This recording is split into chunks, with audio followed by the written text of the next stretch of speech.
మరో breaking news చూస్తున్నాం. YCP కార్యాలయాల కూల్చివేతలపై ఏపీ హైకోర్టు కీలక ఆదేశాలను జారీ చేసింది. కూల్చివేతల విషయంలో చట్ట నిబంధనలు పాటించాలని కోర్టు తెలిపింది. ప్రతి దశలో కూడా వైసీపీ వాదన వినిపించేందుకు అవకాశం ఇవ్వాలని సూచించింది కోర్టు. 2 నెలలుగా భవన నిర్మాణాల అనుమతుల వివరాలను అధికారుల ముందు ఉంచాలని పిటిషనర్కు సూచించింది.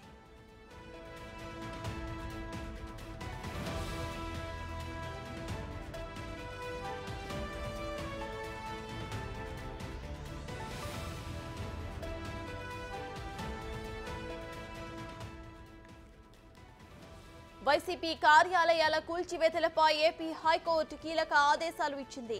కూల్చివేతల విషయంలో చట్ట నిబంధనలు పాటించాలని కోర్టు తెలిపింది. ప్రతి దశలో కూడా వైసీపీ వాదన వినిపించేందుకు అవకాశం ఇవ్వాలని సూచించింది. 2 నెలల్లోగా భవన నిర్మాణాల అనుమతుల వివరాలు అధికారుల ముందు ఉంచాలని పిటిషనర్కు సూచించింది.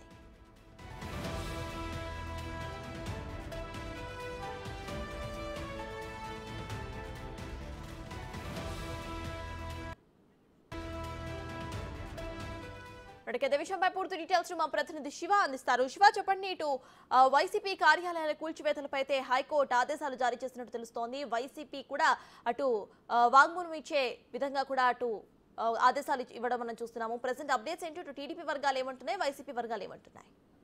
మొత్తం మేము చూసుకుంటే రాష్ట్ర వ్యాప్తంగా 26 జిల్లాలకు సంబంధించి కూడా 26 చోట్ల కూడా వైసీపీ పార్టీ కార్యాలయాన్ని అనుమతి లేకుండా నిర్మాణాలు చేస్తున్నారని చెప్పి కూడా కేంద్ర కార్యాలయాన్ని కూల్చివేశారు. దీంట్లో ప్రకాశం జిల్లా ఒంగోలుకు సంబంధించి మిగిలిన 25 కార్యాలయాలకు అనుమతులు లేవని చెప్పి కూడా ప్రభుత్వం అన్ని కార్యాలయాలకి నోటీసులు జారీ చేసింది. ఇప్పటి వరకు 26 కార్యాలయాలు ఉంటే 25 కార్యాలయాలకు నోటీసులు జారీ చేసింది. దీంట్లో 20 కార్యాలయాలకు సంబంధించి కూడా ఏపీ హైకోర్టులో గత వారం రోజుల క్రితం కూడా హౌస్ మోషన్ పిటిషన్ ని 3 రోజుల వ్యవధిలో రోజు కొన్ని చొప్పున దాఖలు చేశారు. ఈ 20 పిటిషన్లపై ఏపీ హైకోర్టు కొద్దిసేపు క్రితమే తీర్పుని వెలువరించింది. వైసీపీ కార్యాలయ కూల్చివేతకు సంబంధించి కూడా చట్టబద్ధ నిబంధనలను పాటించాలని చెప్పి హైకోర్టు ఆదేశాలు జారీ చేసింది. అలాగే ప్రతి కార్యాలయం కూల్చివేతకు సంబంధించి కానీ లేకపోతే మిగిలిన అంశాలకు సంబంధించి కానీ వైసీపీ వాదన కూడా వినిపించే అవకాశం అధికారులు కల్పించాలని చెప్పి కోరిన పరిస్థితి కనిపించింది. అలాగే ప్రజలకు ఇబ్బంది కలిగించే విధంగా ప్రమాదకరంగా ఉంటే మాత్రం వాటి పట్ల కొంత కఠినంగా వ్యవహరించాలి. అలాగే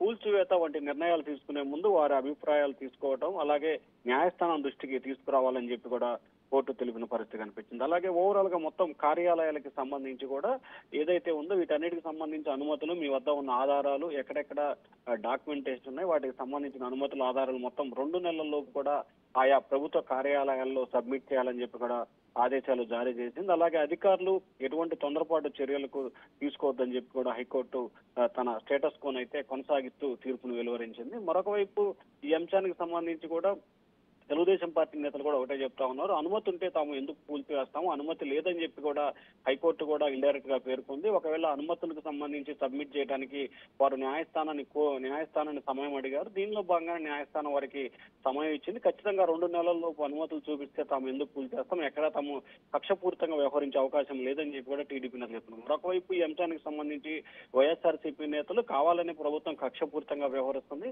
ఖచ్చితంగా తమ వద్ద ఉన్న ఆధారాలని ఏదైతే తాము ఎంపిక చేసిన భవనాలకు సంబంధించి కానీ ల్యాండ్ కి సంబంధించి లేకపోతే అనుమతులకు సంబంధించి అన్ని రకాల అనుమతుల్ని ఆయా ప్రభుత్వ అధికారుల ముందు ఖచ్చితంగా ఉంచిన తర్వాత తాము ఇదే అంశాన్ని న్యాయస్థానం దృష్టికి తీసుకెళ్తామని చెప్పి కూడా వైఎస్ఆర్సీపీ నేతలు అయితే చెప్తా ఉన్నారు. ఓవరాల్ గా 20 కార్యాలయాలకు సంబంధించి కూడా స్టేటస్ కొనసాగిస్తూ కోర్టు తీర్పునిచ్చింది. మరి 2 నెలల్లోపు వైసీపీ నేతలు ఏ రకమైన డాక్యుమెంట్ చూపిస్తారు, దాని పట్ల ప్రభుత్వం ఏ రకంగా ముందుకెళ్లబోతోంది, అలాగే ఆ ప్రభుత్వం ముందుకెళ్లే చర్యల్ని హైకోర్టు ఏ రకంగా చూడబోతుందనే దానికి సంబంధించిన ఉత్కంఠ కొనసాగుతా ఉంది.